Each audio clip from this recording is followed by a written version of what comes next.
Hey guys, this is Aradhana Chaurasia and welcome back to this educational channel the Learnopedia. हमारा topic चल रहा है आधुनिक भारत का इतिहास, मॉडर्न हिस्ट्री ऑफ इंडिया। और इसमें हम दूसरा चैप्टर देख रहे हैं, उत्तर मुगल काल में नवीन राज्यों का उदय। और इसमें अभी तक हमने क्या क्या देखा? बंगाल, अवध, मराठा, मैसूर, ये 4 बड़े बड़े राज्य हो गए। और कई छोटे छोटे राज्यों को भी हमने देखा था। नहीं देखी है वीडियो तो प्लेलिस्ट में देख सकते हैं, सारी वीडियो वहाँ पड़ी हुई है, देख लीजिए वहाँ से। और क्या, और आज हम देखेंगे पंजाब को। आज हमारा पंजाब भी कंप्लीट हो जाएगा। इसके बाद बस एक चैप्टर और बच जाएगा सिंध का, उसे हम फिर नेक्स्ट वीडियो में कंप्लीट करेंगे। फिर हमारा ये वाला चैप्टर कंप्लीट हो जाता है। इस मॉडर्न हिस्ट्री में हमारा ये दूसरा चैप्टर कंप्लीट हो जाएगा। और इतने दिन से ये चैप्टर चल रहा है, मैं पढ़ाते पढ़ाते बोर हो गई हूँ। इसको ख़त्म होने का नाम ही नहीं लेता है। मन करता है एक ही वीडियो में सारा पढ़ा डालें, लेकिन क्या करें, वीडियो इतनी लंबी हो जाती है। यहाँ पे मैंने सोचा था इसे 2 पार्ट में डिवाइड कर दें। पहले ये सिख धर्म को पढ़ा देते हैं, फिर इसके बाद जो शासक आते हैं यहाँ पे उन्हें पढ़ा देते हैं। फिर मैंने सोचा फिर नेक्स्ट वीडियो होगी, फिर आप लोग कंफ्यूज हो जाएंगे। थोड़ा सा कन्फ्यूज़न हो जाती है, वीडियो रुक रुक के आने में थोड़ी सी कन्फ्यूज़न हो जाती है। एक साथ पढ़ने में तो कंटिन्यू रहती है चीज़ें, तो समझ में आती हैं। तो इसी वजह से मैंने सोचा फिर क्या करते हैं, लंबा होगा तो होगा, एक ही वीडियो में कंप्लीट करके किनारे करेंगे इसको। फिर इसके बाद एक और बच जाएगा सिंध का, उसे नेक्स्ट में कंप्लीट करके फिर हमारा चैप्टर कंप्लीट हो जाएगा। खैर चलिए स्टार्ट करते हैं अपना चैप्टर। हमें वीडियो लंबा नहीं करना है ना, तो चैप्टर स्टार्ट करते हैं, जल्दी जल्दी कंप्लीट कर लेंगे। इसमें हमें देखना है पंजाब को। पंजाब एक मुग़ल सूबा हुआ करता था और ये एक धनी क्षेत्र था। यहाँ से अच्छी खासे राजस्व मिलते थे मुग़लों को। और जब मुग़ल की नींव कमज़ोर होने लगती है तो यहाँ पर सिख धर्म का उदय शुरू हो जाता है, जिसमें सबसे पहले गुरु बनते हैं, सबसे पहले गुरु होते हैं, बनते क्या है, होते हैं गुरु नानक देव। सिख धर्म की शुरुआत करते हैं। ये गुरु नानक देव को सिख धर्म का संस्थापक कहा जाता है। इनका जन्म होता है 15 अप्रैल 1469 में तलवंडी ननकानाबाद आपका आज पाकिस्तान में है। फिर इसके बाद इनसे बस 2-3 पॉइंट याद करने की ज़रूरत है। और इनकी मृत्यु हो जाती है 22 अप्रैल 1539 में करतारपुर, ये भी आपका पाकिस्तान में है। इन्होंने शुरू किया था गुरु का लंगर। गुरु का लंगर मीन्स जान ही रहे हैं, जहाँ पे निःशुल्क भोजन की प्राप्ति होती है, निःशुल्क भोजन प्राप्त होते हैं, लोग वहाँ निःशुल्क में खाते हैं। और इसकी शुरुआत किसने की थी? तो गुरु नानक देव ने की थी। बस इतना पॉइंट, जो इम्पोर्टेंट पॉइंट है वही आपको यहाँ पे एक्सप्लेन करेंगे। वैसे ये मध्यकाल का इतिहास है, लेकिन अगर मध्यकाल का इतिहास आप ये वाला स्टोरी नहीं जानेंगे तो आपको ये वाली स्टोरी भी समझने में थोड़ी सी दिक्कत होगी। बैकग्राउंड जब तक जानेंगे नहीं तब तक कैसे टॉपिक को समझेंगे। चलिए देखते हैं। इसके बाद नेक्स्ट गुरु होते हैं गुरु अंगद। इनका वास्तविक नाम था लहना, ठीक। इन्होंने शुरू किया था गुरुमुखी लिपि। जैसे हिंदी की लिपि का नाम है देवनागरी, इंग्लिश की लिपि का नाम है रोमन, तो उसी तरह से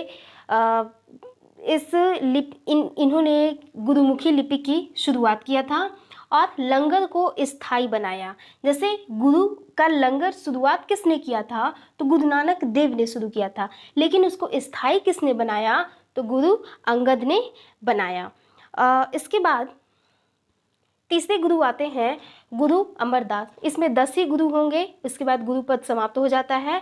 तीसरे गुरु रहते हैं गुरु अमरदास। इनकी पुत्री रहती है एक बीबी भानी। बीबी भानी को अकबर, मुग़ल राजा जो था अकबर, मुग़ल बादशाह अकबर ने 500 बीघा जमीन इनकी पुत्री बीबी भानी को दान में दिया हुआ था। उन्होंने 22 गद्दियों की स्थापना की थी। इसके बाद नेक्स्ट गुरु होते हैं गुरु रामदास। इनसे 2-3 पॉइंट बस याद करने की ज़रूरत है कि इन्होंने शहर बसाया रामदासपुर, जिसे आज हम अमृतसर के नाम से जानते हैं। ये जो थे ये अमरदास के दामाद थे। ये अमरदास हैं, ये रामदास हैं, तो ये उनके दामाद थे। और अमृतसर शहर का निर्माण करवाया उसी ज़मीन पर जिस ज़मीन ये 500 बीघा ज़मीन जो अकबर ने बीबी भानी को दान दिया था, और ये बीबी भानी के हस्बैंड थे गुरु रामदास। फिर यहाँ पर एक प्राकृतिक तालाब था और बस अभी इतना ही। इसके बाद गुरु अर्जुन देव, इन्होंने गुरुपद को पैतृक बनाया। गुरुपद पैतृक कैसे हुआ? वंशानुगत कर दिया। अभी तक जो लोग हैं उनके शिष्य हैं, तो कोई उनका दामाद है, इस तरह से। इसके बाद इन लोग के पुत्र ही आगे चलते चले जाएंगे। वंशानुगत कर दिया इन्होंने, गुरुपद को पैतृक बनाया। इसके बाद आदि ग्रंथ का संकलन। अब ये आदि ग्रंथ क्या है? आदि ग्रंथ सिखों में एक धार्मिक ग्रंथ है। इसके अंतर्गत 18 हिंदू भक्त कबीर, बाबा फरीद, नामदेव और रैदास कवि जयदेव, इन लोग के कविताओं का, लेखों का संकलन किया गया है। उसी का नाम है आदि ग्रंथ। इसके बाद हरमिंदर साहब गुरुद्वारे, सिर्फ साहब लिखा है, हरमिंदर साहब गुरुद्वारे का निर्माण कराया इन्होंने, जो आज अमृतसर में है। क्या नाम है उसका? स्वर्ण मंदिर। आगे चल के उस पर सोना कौन जड़वाता है ये भी हम आगे देखेंगे। तो अभी सिर्फ गुरुद्वारे का निर्माण हुआ है, उसका नाम है हरमिंदर साहब। इसके बाद इन्हें लास्ट में जहांगीर द्वारा फांसी दे दी जाती है। फांसी क्यों दी जाती है? इन्होंने जहांगीर के पुत्र रहते हैं खुसरो, उसका सहयोग किया था। खुसरो आता है इनसे आशीर्वाद मांगने के लिए कि हमें आशीर्वाद दीजिए कि हम मुगल के नेक्स्ट बादशाह बनेंगे। तो ये उन्हें आशीर्वाद देते हैं। सिर्फ इसी वजह से मीन्स जहांगीर को लगता है कि ये उसका साथ दे रहे हैं खुसरो का। खुसरो जो कि जहांगीर का विद्रोही बेटा रहता है, तो इसके वजह से जहांगीर नाराज़ होकर अर्जुन देव को फांसी पर चढ़ा देते हैं। इतना समझ में आया? इसके बाद नेक्स्ट गुरु आते हैं गुरु हरगोविंद। इन्होंने सैन्य संगठन की शुरुआत की। अभी तक तो सिर्फ गुरु थे, लोग आते थे शिक्षा लेकर, इतना अपना काम करके चले जाते थे। अब इसके बाद सैन्य संगठन मीन्स अपनी रक्षा के लिए ये लोग सैनिकों को संगठित करेंगे। अब जब सैनिक संगठित करेंगे तो क्षेत्र भी अपना बनाएंगे ये लोग। तो इस तरह से यहाँ पे सैन्य संगठन की शुरुआत होती है। आप देखेंगे अब धीरे धीरे गुरु के बजाय अब ये लोग शासक के जैसा काम करना शुरू कर देते हैं। इसके बाद अमृतसर जो नगर बसाए रहते हैं, रामदास ने अमृतसर नगर को बसाया। क्लियर इतना? फिर हरमिंदर साहब गुरुद्वारे का निर्माण हुआ और गुरु हरगोविंद ने अमृतसर की किलाबंदी करवाई। अब किलाबंदी क्यों करता है? दूसरे से डर रहता है, आक्रमण करने का डर रहता है, तभी तो किलाबंदी होती है, वरना गुरुओं को किलाबंदी क्या करने की ज़रूरत थी। फिर इसके बाद वहाँ पर अकाल तख्त का निर्माण कराया। अकाल तख्त लगभग 12 फीट ऊंचा था ये। इसके बाद नगाड़ा बजाने की प्रथा भी इन्होंने शुरू की और 2 तलवार बांधकर गद्दी पर बैठना मीन्स सिंहासन पर बैठना, इसकी भी शुरुआत गुरु हरगोविंद ने की थी। इसके बाद नेक्स्ट गुरु होते हैं गुरु हरराय। बहुत ज़्यादा इनमें कुछ है नहीं। गुरु हरराय बस इनका यही है, दादा शिकोह को इन्होंने आशीर्वाद दिया था। दादा शिकोह शाहजहां का सबसे बड़ा पुत्र रहता है ना, दादा शिकोह। हाँ, इसके बाद गुरु हरकिशन आते हैं। इनसे भी बहुत ज़्यादा पॉइंट नहीं है, ये मात्र 6 वर्ष की आयु में ही गुरु बन जाते हैं और औरंगजेब से इनकी भेंट भी होती है। इसके बाद इन्हें चेचक हो जाता है और इनकी मृत्यु हो जाती है। फिर इसके बाद गुरु तेग बहादुर होते हैं। ये औरंगजेब द्वारा मरवा दिए गए रहते हैं। अच्छा, क्यों मरवाए गए रहते हैं? इस्लाम नहीं कबूलते हैं। औरंगजेब उस समय ये था कि लोगों को जबरन इस्लाम कबूलवाता था, वो हिंदुओं का विरोध करता था, जबकि उसी के राज्य में सबसे ज़्यादा हिंदू भी थे।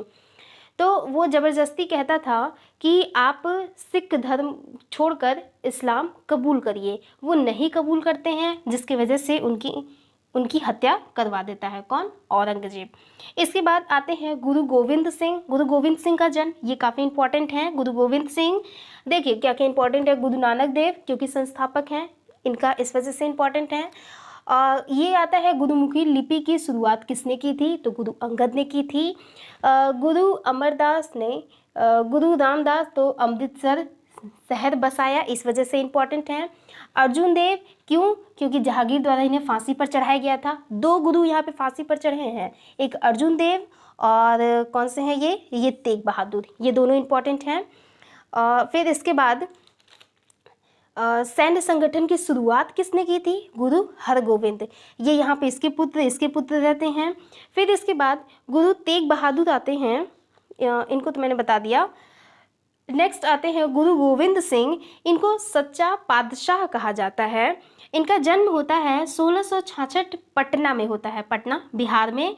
इन्होंने सिंह और कौर शब्द का शुरुआत किया था। सिंह जो पुरुष वर्ग होते थे वो अपने नाम के आगे सिंह लगाते थे, और जो महिला वर्ग होती थी वो अपने नाम के आगे कौर लगाती थी। तो इसकी शुरुआत किसने किया था? गुरु गोविंद सिंह ने। इसके बाद इन्होंने 5 करार मीन्स 5 क्या कहेंगे उसे, 5 करार को अनिवार्यतः पालन करने के लिए कहा। अब उसमें क्या था कि केश, कंघा, कृपाण, कक्षा और कड़ा ये अपने साथ रखा जाए। तो ये सिख लोग अपने साथ रखते हैं। फिर इसके बाद खालसा पंथ की शुरुआत की। खालसा पंथ में क्या था कि सिख धर्म को और मजबूत बनाया जाए। समझ में आया इतना? सिख धर्म को और मजबूत बनाया जाए, और इसकी शुरुआत हुई थी बैसाखी के दिन। बैसाखी जो सिखों का एक बहुत ही महत्वपूर्ण त्यौहार है। और इन्होंने आदि ग्रंथ का पुनः संकलन करवाया। अच्छा, आदि ग्रंथ पुनः संकलन, पहली बार संकलन किसने करवाया? तो अर्जुन देव ने। और दूसरी बार कौन करवाया? तो गुरु गोविंद सिंह ने। और इन्होंने कहा अपने मरने से पहले कि अब गुरु कोई भी नहीं होगा, अब जिसे हम गुरु मानेंगे वो होगा आदि ग्रंथ। आदि ग्रंथ को ही अब गुरु बना दिया जाएगा, क्योंकि यहाँ पर गुरु बनने के लिए जैसे होता है ना, शासक बनने के लिए एक दूसरे की हत्या कर देते थे, विरोध करते थे, लड़ाइयाँ होती थी। तो ये सब गुरुओं के लिए शोभा नहीं देता है कि गुरु भी ऐसा ही करें। तो इन्होंने क्या किया, गुरु पद को समाप्त कर दिया। कहा कि मेरे बाद अब कोई भी गुरु नहीं होगा, और अब आदि ग्रंथ को ही गुरु माना जाएगा। क्योंकि जब एक पुस्तक को जब गुरु मान लेंगे तो फिर विद्रोह करने की कोई गुंजाइश ही नहीं रहती है। तो आदि ग्रंथ को गुरु मान लिया गया और गुरु पद समाप्त कर दिया गया। तो यहाँ पर गुरुओं का पद समाप्त हो गया। और इसके बाद अब सिख धर्म इतना बढ़ चुका था कि अब वो साम्राज्य बनाना चाह रहा था, लेकिन गुरु नहीं होंगे। तो इन्हीं का शिष्य रहता है गुरु गोविंद सिंह, जिसका नाम रहता है बंदा बहादुर। इसका वास्तविक नाम रहता है लक्ष्मण सिंह और लक्ष्मण देव। गुरु गोविंद सिंह ही इसे बंदा बहादुर नाम दिए रहते हैं। इसका जन्म होता है 1670 पुंछ जम्मू कश्मीर में। इसने अपनी राजधानी लोहगढ़ को बनाया। अब देखिए, गुरु थे, अभी तक इन लोगों की कोई राजधानी नहीं थी, लेकिन अब यहाँ से शासक वर्ग आ जाएंगे।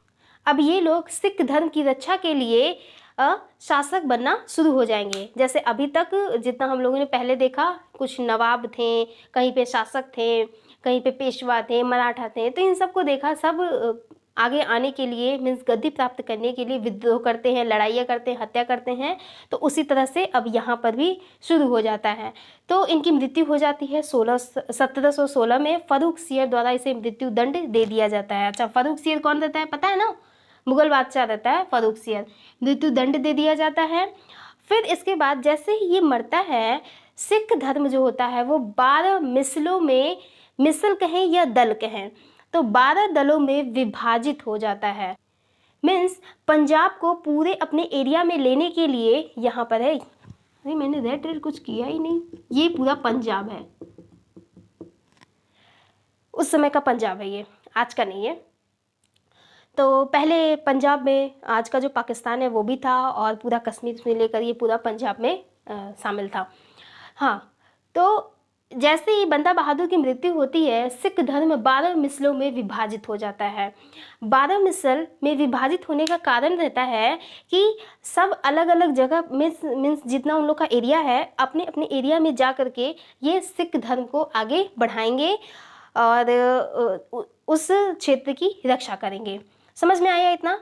तो उसी में से एक दल रहता है सुकर चकिया दल, जिसमें से उदित होते हैं महाराजा रणजीत सिंह। उसी दल से संबंध रखते हैं महाराजा रणजीत सिंह।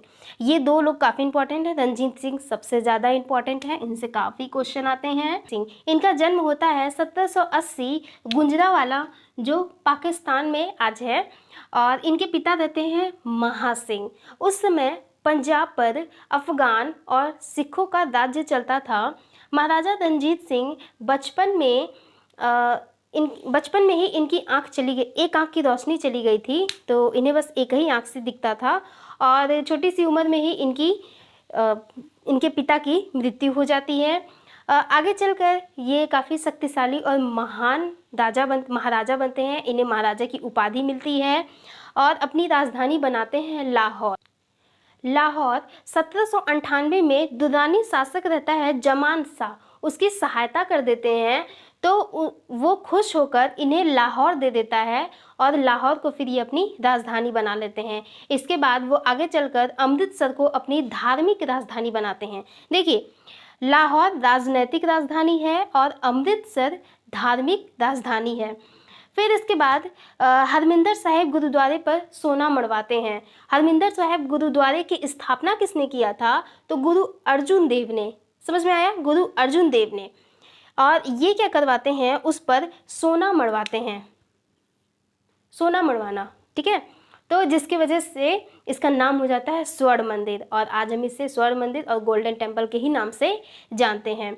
फिर 1809 में अमृतसर की संधि होती है। अमृतसर की संधि ब्रिटिशों के साथ होती है। ब्रिटिश कहते हैं उस समय ब्रिटिश जो थे वो महाराजा रंजीत सिंह से बहुत डरा करते थे। वो जानते थे कि अगर हम इसके पास गए तो हम पक्का हार जाएंगे। तो यहाँ देखेंगे ये पूरा एरिया जो है मराठा ब्रिटिश पूरा फैले हुए हैं। ब्रिटिशों का अधिकार अब इस तरफ है, लेकिन वो इस तरफ नहीं बढ़ पा रहे थे। क्यों नहीं बढ़ पा रहे थे? क्योंकि महाराजा रंजीत सिंह बैठा हुआ था। पूरे एशिया में सबसे ताकतवर जिसकी सेना थी तो महाराजा रंजीत सिंह की थी। पहले ब्रिटिशों की थी, फिर इसके बाद महाराजा रंजीत सिंह थी। तो ये लोग अपने दुश्मन को भी कमज़ोर नहीं समझते थे। ब्रिटिश जो है अपने दुश्मन को कमज़ोर नहीं समझते थे, इसी वजह से वहाँ वो जा नहीं पाते थे। और रंजीत सिंह को भी अंग्रेज बिल्कुल पसंद नहीं थे। वो जानते थे कि ये सब षड्यंत्र करते हैं, षड्यंत्र करके ये सब फूट डालो राज करने वाला काम करते हैं। तो कहाँ गए? 1809 में अमृतसर की संधि होती है। संधि में ये रहता है कि अंग्रेज कहते हैं कि सतलज नदी, यहाँ सतलज नदी फ्लो होती है, सतलज नदी के उस तरफ आप रहिए, महाराजा रंजीत सिंह आपका राज्य होगा, और इस तरफ ये इंडिया के साउथ की तरफ ये ब्रिटिशों का राज होगा। हम ना उस तरफ जाएंगे, आप ना इस तरफ आएंगे। सतलज नदी एक सीमा रेखा बन जाती है। संधि में ये रहता है। फिर 1814 में कोहिनूर हीरा मिल जाता है। अच्छा, कोहिनूर हीरा की कहानी क्या है, इस पर मैं एक वीडियो बनाऊंगी। कोहिनूर हीरा कैसे कैसे किसके हाथ से होते हुए फिर ये महारानी एलिजाबेथ के मुकुट तक जाता है, और एक टुकड़ा उसका म्यूजियम में भी रखा हुआ है लंदन में। तो इसकी स्टोरी मैं आपको बताऊंगी। एक इस पर वीडियो बनाएंगे अलग से, वहाँ मैं एक्सप्लेन करूँगी कोहिनूर। तो यहाँ पर महाराजा रंजीत सिंह को कोहिनूर हीरा कैसे मिला? तो शाह शुजा से प्राप्त होता है। शाह शुजा इन्हें कोहिनूर हीरा दे देता है, और इनके खजाने की ये एक शोभा रहती है। पूरे खजाने में कोहिनूर सबसे महंगा रहता है। और रंजीत सिंह जो थे वो अनपढ़ थे, वो पढ़े लिखे नहीं थे, क्योंकि छोटी सी उम्र में ही वो उनके कंधों पे राजपाट आ गया था, उनके पिता की मृत्यु हो गई थी। तो इसकी वजह से ये पढ़ तो नहीं पाए, लेकिन ये पढ़ाई लिखाई को, शिक्षा को और कला को बहुत बढ़ावा दिए, और फिर इन्होंने कभी भी किसी को मृत्यु दंड नहीं दिया था। यह 1811 से 1823 के बीच इधर पेशावर, कश्मीर, लाहौर, अमृतसर, मुल्तान, शिमला, इन सब पर अधिकार अपना कर लिया था। ये सब अपने अधिकार क्षेत्र में ले लिए थे। इसके बाद 1839 में इनकी मृत्यु हो जाती है, और जैसे ही इनकी मृत्यु होती है इसी के बाद से तो पंजाब में मीन्स इन सिखों का पतन होना शुरू हो जाता है। इसके बाद जितने आते हैं वो सारे के सारे अयोग्य शासक रहते हैं। इनके सब पुत्र ही होते हैं, कई पुत्र रहते हैं इनके। महाराजा खड़क सिंह इनके पुत्र रहते हैं। ये भी इनकी भी मृत्यु हो जाती है। फिर इसके बाद नौनिहाल सिंह, इनकी भी मृत्यु हो जाती है। फिर शेर सिंह बनते हैं। नेक्स्ट आते हैं फिर दिलीप सिंह। ये 1843 से 49 तक पंजाब में शासन करते हैं। ये काफ़ी कम उम्र में ही गद्दी पर बैठते हैं, बहुत अल्पवयस्क रहते हैं। तो ये संरक्षण में रहते हैं महारानी जिंद कौर के। महारानी जिंद कौर सारे निर्णय और सारे कामकाज वो देखती थी, बस दिलीप सिंह का नाम चलता था। इन्हीं के टाइम पर प्रथम और द्वितीय आंग्ल सिख युद्ध होता है, और 1849 में और आंग्ल सिख युद्ध होता है, और 1849 में पंजाब पर शासन करने के लिए अंग्रेज़ों ने डलहौजी के नेतृत्व में 3 लोगों की परिषद बनाई, जिसके अध्यक्ष रहते हैं सर हेनरी लॉरेंस। क्लियर इतना। और इसके बाद दिलीप सिंह, जो यहाँ के शासक रहते हैं, दिलीप सिंह को 50,000 पाउंड पर, पाउंड करेंसी चलती थी ना लंदन में, पाउंड के वार्षिक वेतन पर इन्हें लंदन भेज दिया जाता है। लंदन भेजा गया कि आपको 50,000 पाउंड देंगे, आप चल के लंदन में रहिए। वहाँ लंदन जाते हैं। ये अभी बहुत ज़्यादा उम्र तो रहती नहीं है, तो होता है ना, सीखने का जुनून रहता है। तो वहाँ पे लोगों से मिलते जुलते हैं। वहाँ की क्वीन इन्हें बहुत, महारानी विक्टोरिया रहती हैं, बहुत इन्हें पसंद करती हैं और इन्हें द प्रिंस ऑफ ब्लैक बुलाती हैं और काफ़ी उनका सम्मान उमान करती हैं।